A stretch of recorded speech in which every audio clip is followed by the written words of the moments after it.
Kelvin Lucien memimpin tim Kill Squad melewati lumpur dan hujannya membekukan. Di depan mereka tampak benteng Baron Lyman Hotley, Overseer ke-8. Tim telah melalui banyak hal dari merusak kesepakatan Dewan Overseer dengan kematian dengan melenyapkan O5-13 hingga menggunakan tombak orang yang tidak percaya untuk membunuh dewa seperti pengarsip O5-10.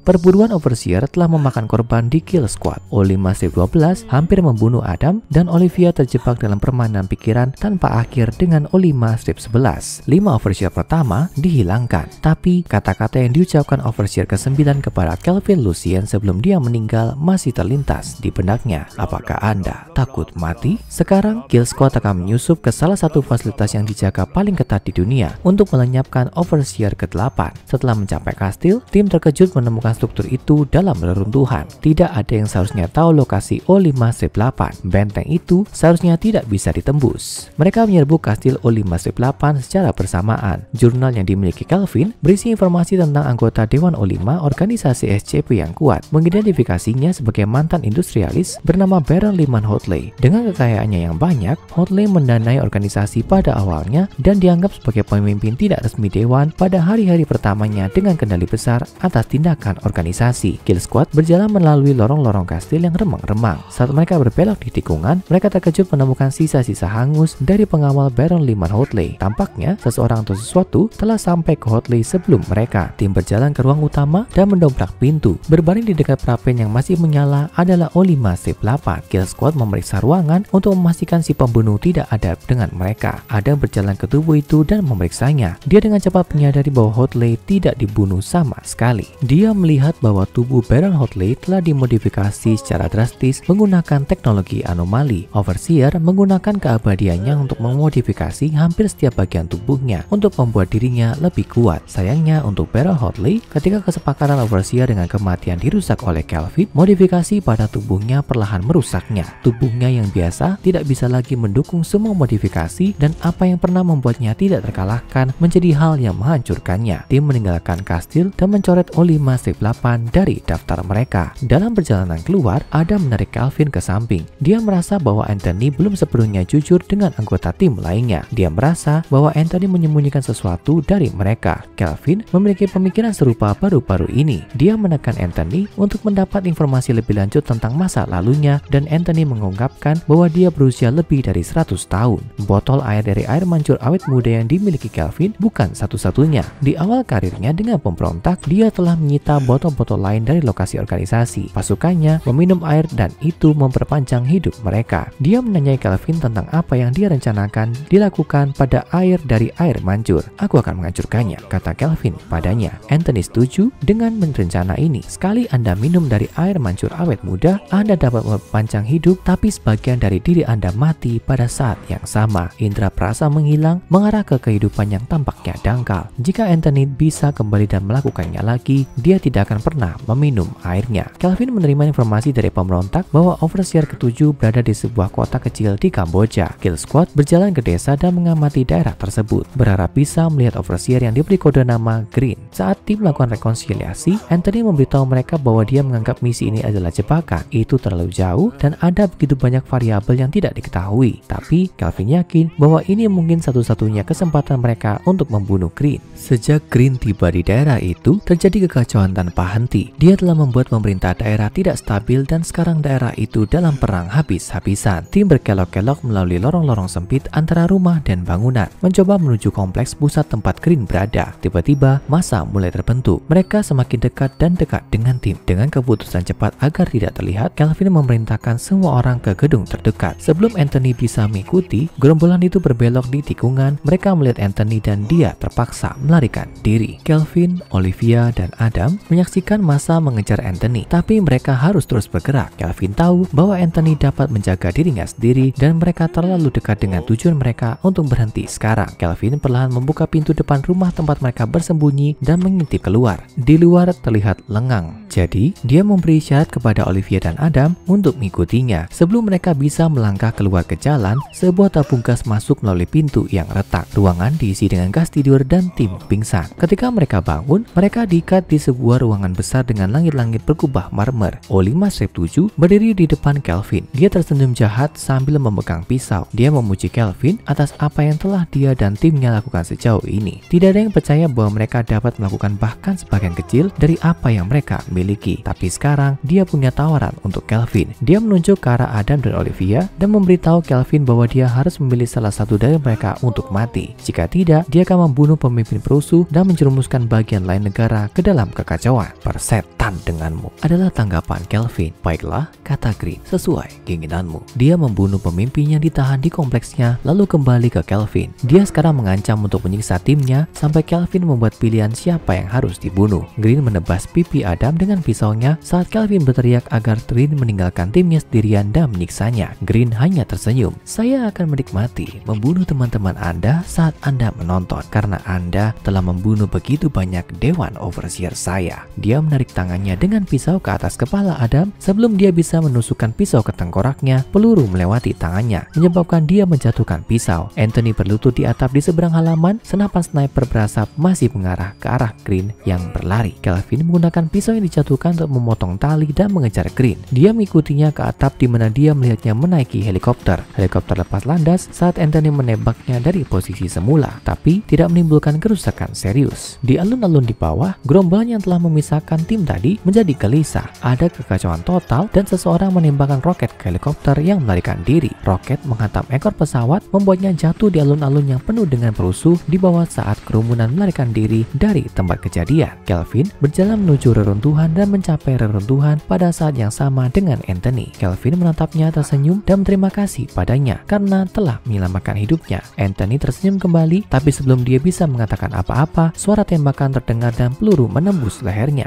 Kelvin menoleh untuk melihat dari mana asalnya dan ngeri melihat tubuh O5-8 yang terbakar. Kulitnya telah hangus hitam, tapi di tangannya yang terbakar, dia memegang pistol. Apa yang tersisa dari bibirnya melengkung ke belakang dengan seringai jahat saat dia menembak lagi dan mengenai dada Anthony. Dia jatuh ke tanah. Kelvin berlari ke arahnya dan mengeluarkan pistolnya untuk menembak O5-8, tapi dia sudah mati. Kelvin memegang rekan setimnya yang sekarang saat darah mengalir keluar dari leher dan dadanya. Tapi Kelvin bisa menghentikan ini. Dia mengeluarkan botol air dari air mancur awet muda. Tidak, Anthony meringis. Saya sudah hidup cukup lama. Terima kasih teman. Saya akan melihatmu dalam apapun yang ada di luar kehidupan ini. Dada Anthony naik lalu turun, tidak naik lagi. Olivia dan Adam di tikungan melihat Kelvin memegang tubuh rekan setim mereka yang tak bernyawa. Air mata mengalir dari matanya. Tim mengadakan upacara kecil dan pemakaman untuk Anthony, tapi misi mereka baru setengah jalan dan tidak bisa berhenti sekarang. Mereka terbang kembali ke Amerika Serikat di mana agen pemberontak yang menyamar bernama Kowalski memberitahu mereka bahwa O5-6 sudah sadar bahwa mereka mengejarnya. Overseer ini diberi kode The American karena dia memiliki kekuatan seluruh militer Amerika Serikat di ujung jarinya. Kill Squad mengintai pangkalan di mana The American berada. Kowalski memperingatkan mereka tentang peti yang baru-baru ini dibawa ke pangkalan dari lokasi 19. The American menunjukkan minat besar pada apapun yang ada di dalam peti. Kelompok itu mendirikan kemah di sebuah bukit yang menghadap ke pangkalan. Saat matahari perlahan terbit keesokan harinya, Kill Squad terlihat oleh drone dan dipaksa untuk melompat ke jeep mereka dan mencoba lari. Mereka berjalan menuruni bukit, menemukan diri mereka di lembah di bawah tanpa jalan keluar yang jelas. Di depan mereka ada helikopter mendarat saat Humvee mengaum ke tebing di belakang mereka. Tim dikepung. Sebuah jeep berhenti dan O5-6 melangkah keluar. Dia memperkenalkan dirinya sebagai Raja Rufus, anggota Dewan Overseer, juga warga negara Amerika pertama dan terutama. Yang dia inginkan hanyalah melindungi negara yang dia cintai. Berkat Anda, saya telah kehilangan keabadian saya dan tidak dapat lagi secara efektif melindungi Amerika Serikat lagi, kata The American itu kepada Kelvin. Tapi saya bersedia membuat kesepakatan kebebasanmu untuk tombak orang-orang yang tidak percaya. Rumor mengatakan bahwa Anda memiliki tombak dan Anda menggunakannya untuk membunuh pengarsip. Jika Anda memberi saya tombak, saya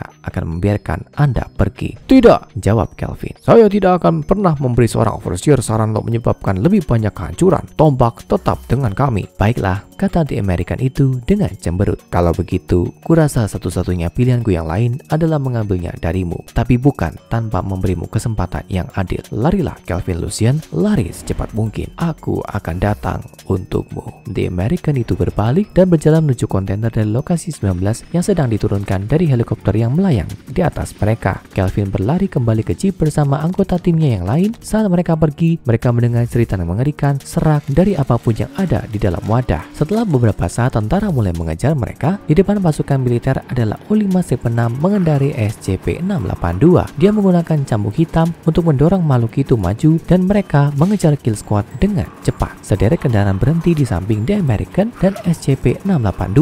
Lalu sesuatu yang aneh terjadi. Seorang pria muncul di depan pasukan yang dipimpin oleh The American. Kulit pria itu menonjol dan sepertinya bergerak dari dalam. Kulit pria itu terkelupas dari tubuhnya. Infeksi dari SCP-610 menyembur keluar dari dirinya ke para prajurit di jeep terdekat. SCP-610 mulai menginfeksi dan memakan semua orang di sekitarnya. Tiba-tiba ada ribuan SCP-610 datang dari sisi gunung membanjiri lembah. Mereka mengepung tentara dan O5-6.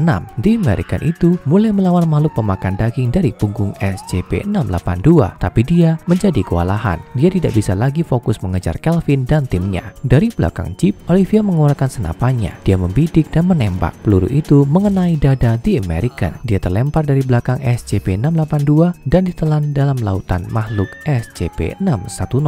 Kill Squad melanjutkan perjalanan, mencoba untuk berjarak sejauh mungkin antara mereka dan SCP-610. Tapi kemudian Kelvin tiba-tiba mengerem mendadak. Berdiri di depan mereka adalah seorang pria dengan jas hitam dan dasi kupu-kupu. Dia memperkenalkan dirinya sebagai Blackbird, Overseer kelima. Menurut jurnal, nama aslinya adalah Mortimer J. Denning von Kronecker. Dia berdiri di depan jeep dengan seringai mengancam. "Kamu telah menyebabkan banyak masalah," katanya sambil menatap Kelvin. Olivia mengayunkan pistolnya. "Sayang sekali, itu tidak akan membantumu," kata von Kronecker. Dia mengeluarkan pisau dan menusuk dirinya sendiri di leher. Dia jatuh di atas tanah, tampak mati. Ada hembusan angin, bau ozon, dan sosok identik dan masih sangat hidup von Kronecker mendarat di sebelah mayatnya sendiri. "Lihat apa yang saya maksud," katanya. Olivia menurunkan pistolnya. "Ikut denganku. Saya punya sesuatu untuk ditunjukkan kepadamu." Si Blackbird memberi isyarat. Melihat tidak ada pilihan lain, Kelvin, Olivia, dan Adam keluar dari jeep dan mengikuti Blackbird. Saat mereka berjalan, dunia berubah di sekitar mereka. Pegunungan gurun memudar menjadi kegelapan dan mereka menemukan diri mereka di London yang hampir apokaliptik. Senang ada di rumah," kata Blackbird saat mereka muncul di jalan berbatu. "Kamu tidak bisa menghentikan rencana Overseer, namun aku bisa memberimu alternatif. Mari kita lihat apakah ada di antara kalian yang akan menerimanya." Di depan setiap anggota Kill Squad muncul sebuah pintu. Mereka memiliki dorongan tak terkendali untuk membuka pintu mereka masing-masing dan berjalan melewatinya. Blackbird berdiri tersenyum saat dia melihat Kelvin, Olivia, dan Adam memasuki masing-masing portal mereka. Adam memasuki pintunya dan melihat sekeliling. Dia ada di Portland. Orang tuanya masuk ke kamar. Di alam semesta ini, keluarganya telah diberikan suaka. Adam tidak pernah berinteraksi dengan SCP atau organisasi manapun. Dia bebas menjalani kehidupan normal. Dari dapur, datang Kelvin mengenakan celemek. Dia memegang panci yang mengepul. Adam memandang Kelvin yang tersenyum padanya. Blackbird berbisik ke telinga Adam. "Dalam realitas ini, kedua orang tua dan saudaramu masih hidup. Juga pria yang kamu cintai mencintaimu kembali. Kamu dan Kelvin bisa menikah jika kamu tinggal di sini.